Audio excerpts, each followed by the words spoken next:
What we're doing today is we've got a casting. It's cast iron. It's out of a overhead router and it's broken through, and someone's tried to electric weld it and it just don't work. And this stuff was just stuck sitting there. I've ground all the old metal out where they've tried to weld it, and it's full of porosity and absolutely hopeless. What we're going to do, we're going to have a go at it with some oxy. I've set it up, so we'll clean it up and feed it out, and feed out the other side as well.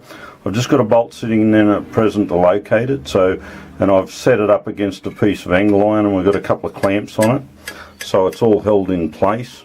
So what the plan is we'll preheat this. If you try and weld cast iron cold, you'll crack it, it'll move all over the place, and you'll end up with a horrible mess.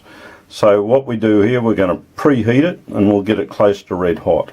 And then we'll braze it with a brazing rod.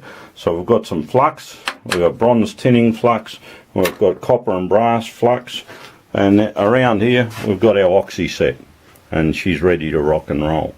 So we're using oxyacetylene.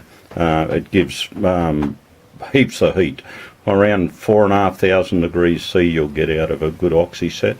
So we're going to use a heating tip to warm it up. Once we've got it hot, we'll then roll over to a welding tip. We put the acetylene on first, and we bring the flame up so that we get rid of the majority of the black smoke. And then we bring our oxy on.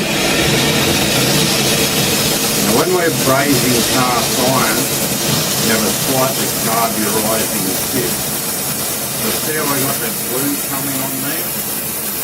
Let's turn it up a bit. Bring it on.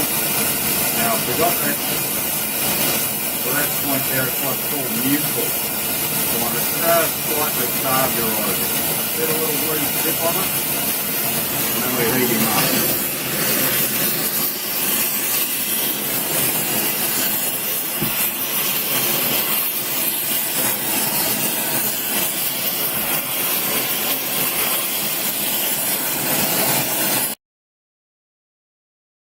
Okay, notice I don't keep the torch in the one position. I'm moving right along, and I want to heat it up evenly all over.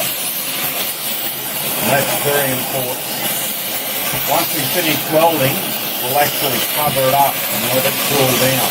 You don't want to quench it or anything like that. It'll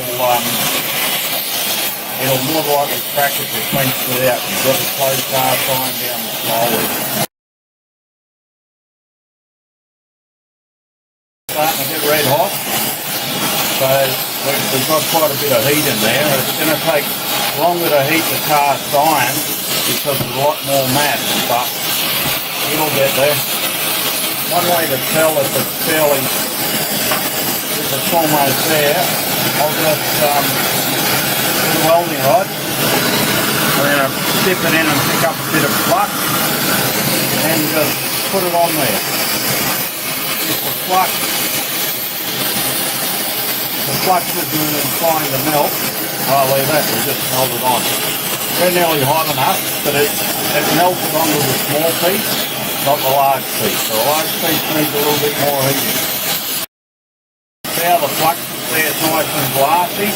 That's nice and warm. That's good.